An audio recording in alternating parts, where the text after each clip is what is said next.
যে ব্যক্তি 100 বার পড়বে ওই দিন আল্লাহর লিস্টে ওই ব্যক্তি ছাড়া বেশি আমলকারী কেউ হতে পারবে না।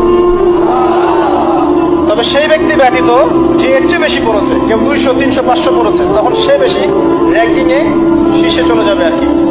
সকল নবীগণের একটা শ্রেষ্ঠতা আছে। যত নবী ছিলেন পৃথিবীতে তারা সবাই যত দোয়া করেছেন তার মধ্যে একটা দোয়াকে শ্রেষ্ঠ বলা হয়। শিখিয়ে দেব কোনটা? সেটা হলো লা ইলাহা ইল্লাল্লাহ ওয়াহদাহু লা শারীকা লাহ লাহুল মুলক ওয়া লাহুল হামদ ওয়া হুয়া আলা কুল্লি শাইইন কাদির। নবী বলছে সুবহানাল্লাহ 100 বার পড়লে, 100 বার কেউ সুবহানাল্লাহ পড়লে 100 নবী বংশের গোলাম আজাদ করার সওয়াব। আলহামদুলিল্লাহ 100 বার পড়লে আল্লাহর নবী বলেন 100 ঘোড়া আল্লাহর রাস্তায় যুদ্ধের জন্য দান করার সওয়াব। 100 বার আল্লাহু আকবার পড়লে আল্লাহর নবী বলেন 100 উট হজ্জের মধ্যে আল্লাহর রাস্তায় কোরবানি করার সওয়াব। যত বিপদে পড়েন এই দোয়া করবেন, রাস্তায় অ্যাক্সিডেন্ট এই দোয়া পড়েন, পেটে ব্যথা এই দোয়া পড়েন, জেলের শিকার হয়েছেন, জুলুমের শিকার এই দোয়া পড়েন। লা ইলাহা ইল্লা আনতা সুবহানাকা ইন্নী কুনতু মিনাল জালিমিন। একটা সিজদা দিয়ে দেন না, যে সিজদাটা দেওয়ার পর আপনার মন বলবে আজকের সিজদাটা সওয়াবের জন্য দেই নাই, জান্নাত পাওয়ার জন্য দেই নাই। ফেরেশতা জিজ্ঞেস করবে তাহলে কেন দিয়েছো? আপনি বলবেন আমার রবকে খুশি করার জন্য, আমার মালিককে খুশি করার জন্য। রাসূল সাল্লাল্লাহু আলাইহি ওয়াসাল্লাম বলে দিয়েছেন, যে ব্যক্তি একবার এটা পড়বে লা ইলাহা ইল্লাল্লাহু ওয়াহদাহু লা শারীকা লা আহাদান সামাদান লাম ইয়ালিদ ওয়া লাম ইউলাদ ওয়া লাম ইয়াকুল লাহু কুফুয়ান আহাদ, যদি আপনি একবার পাঠ করেন সাথে সাথে আল্লাহ তাআলা আপনার আমলনামায় 20 লক্ষ নেকি দান করবে। আসসালামু আলাইকুম, সবাইকে জুম্মা মোবারক। মরণের কোনো বয়স নেই। যদি কারো মনে কোনো সময় আঘাত দিয়ে কথা বলে থাকি, এই জুম্মার দিন উপলক্ষে মাফ করে দিয়েন। এই মিছে দুনিয়ায় তুমি থাকবা কতদিন?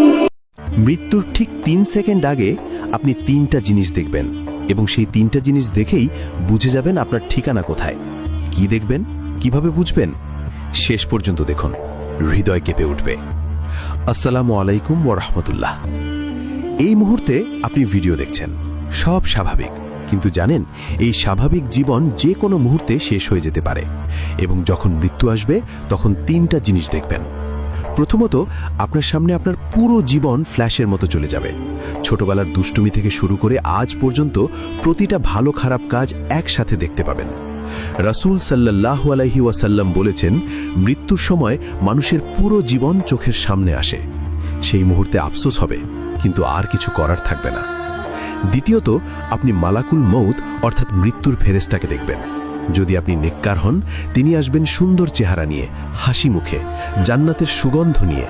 আপনার রূহ বের হবে সহজে, যেমন পানির বোতল থেকে পানি ঢালা হয়। কিন্তু যদি পাপী হন, তিনি আসবেন ভয়ঙ্কর চেহারায়, কালো পোশাকে, জাহান্নামের দুর্গন্ধ নিয়ে। আপনার রূহ বের হবে কাঁটাযুক্ত লোহা দিয়ে টিনে বের করার মতো যন্ত্রণায়। তৃতীয়ত, আপনি আপনার আসল ঠিকানা দেখতে পাবেন। যদি জান্নাতি হন, জান্নাতের একটা জানালা খুলে যাবে, দেখবেন কত সুন্দর আপনার ঘর, কত সুন্দর বাগান। আর যদি জাহান্নামী হন, জাহান্নামের আগুন দেখবেন। সেই ভয়ে আপনার রূহ শরীর থেকে বের হতে চাইবে না, কিন্তু জোর করে বের করা হবে। হাদিসে আরও এসেছে, মৃত্যুর সময় ঈমানদার বলবে, আহ, আমি কেন আরও নেক আমল করলাম না? আর কাফের বলবে, হায়, আমি কেন ঈমান আনলাম না? এই 3টা জিনিস দেখার পর আর কোনো সুযোগ থাকবে না, না তওবা করার, না নামাজ পড়ার, না কিছু ঠিক করার। যা করার ছিল দুনিয়াতেই করতে হতো, এখন শুধু ফল ভোগ করতে হবে। তাই এখনই সময় আছে, এখনই তওবা করুন, নামাজ শুরু করুন, গুনাহ ছেড়ে দিন।